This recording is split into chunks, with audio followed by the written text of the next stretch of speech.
The Eagles just got the kind of update every fan was hoping for, and it couldn't come at a better time.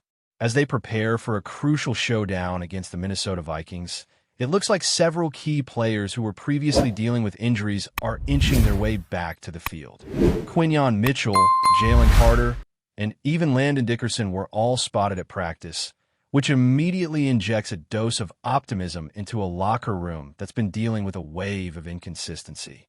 If these names are anywhere close to full strength, the Birds might finally be in a position to turn things around and get back to playing at the level expected of them. Let's be real, this defense has not been the dominant force we thought it would be. And one of the biggest concerns remains at cornerback.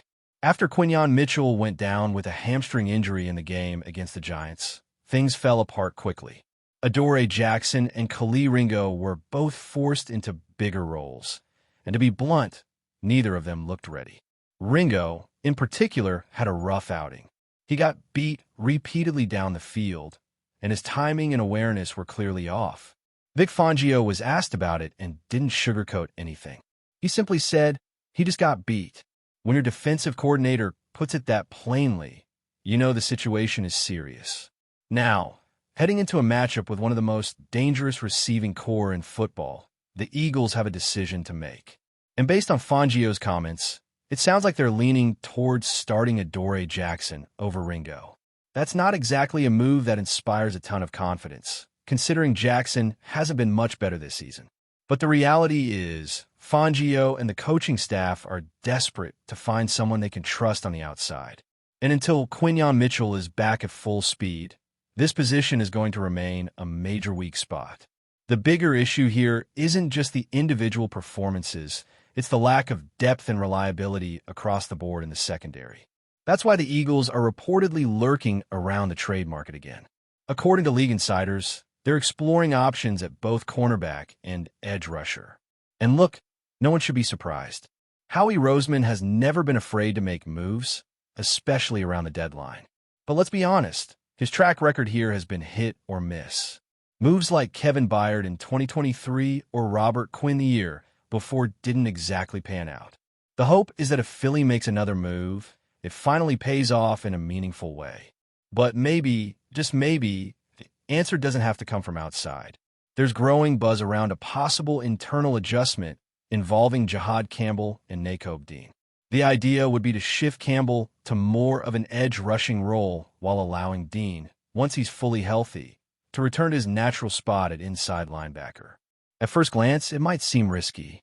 After all, Campbell has been one of the few bright spots on this defense, consistently producing from middle.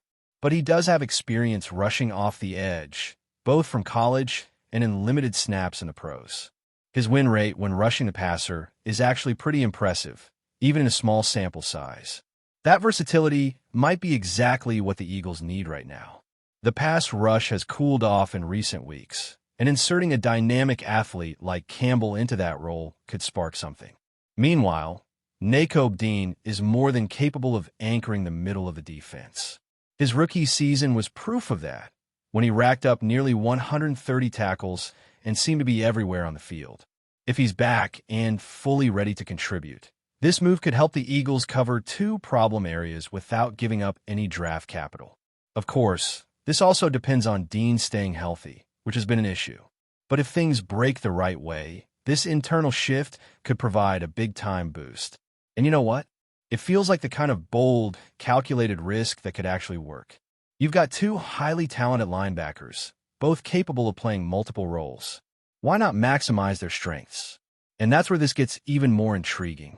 Former players and analysts have pointed out that Campbell's skill set isn't all that different from someone like Micah Parsons, who also transitioned from an off-ball linebacker role to a dominant edge rusher in the NFL. Now, no one is saying Campbell is Micah Parsons.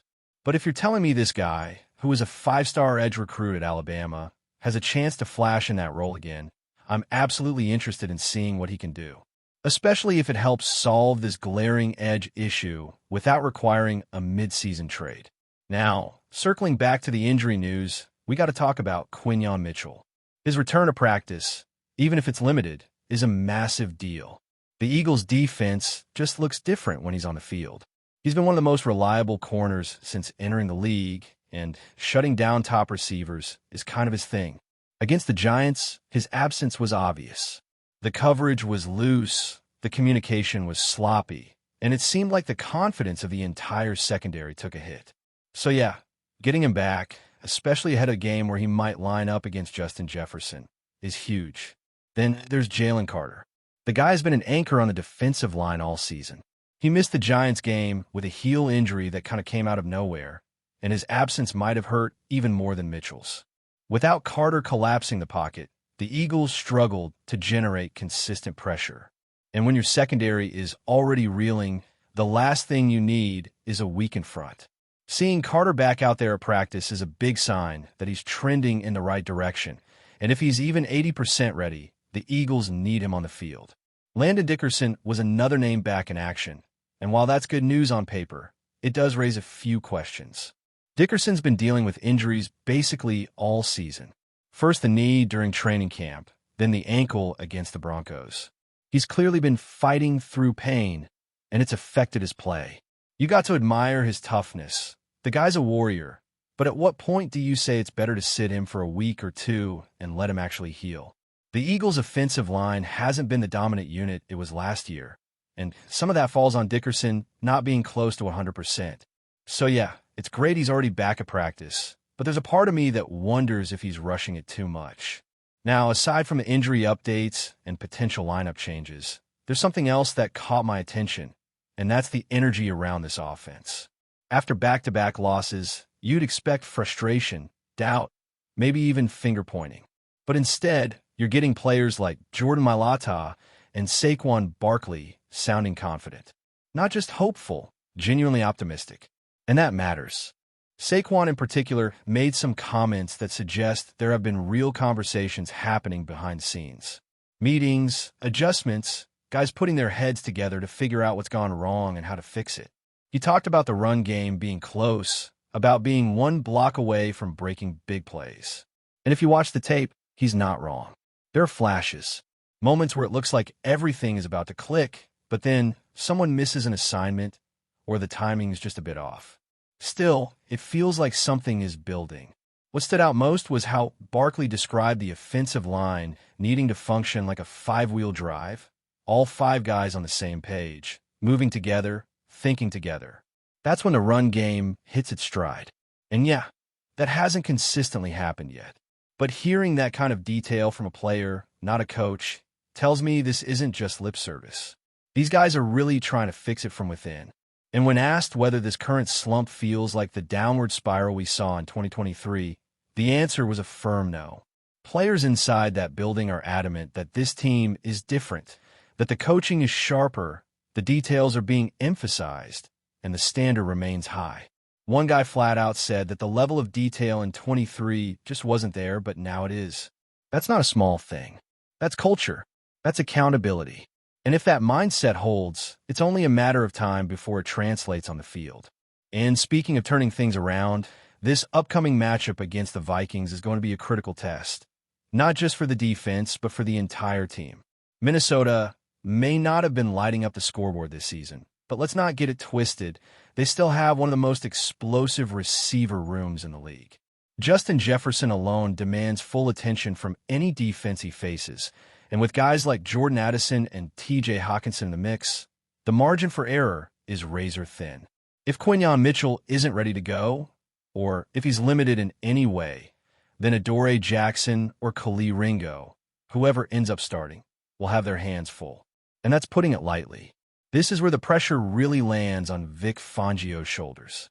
His scheme has yet to fully take hold this season, and while part of that is due to injuries and moving pieces, there's also been a lack of execution and communication that's hard to ignore.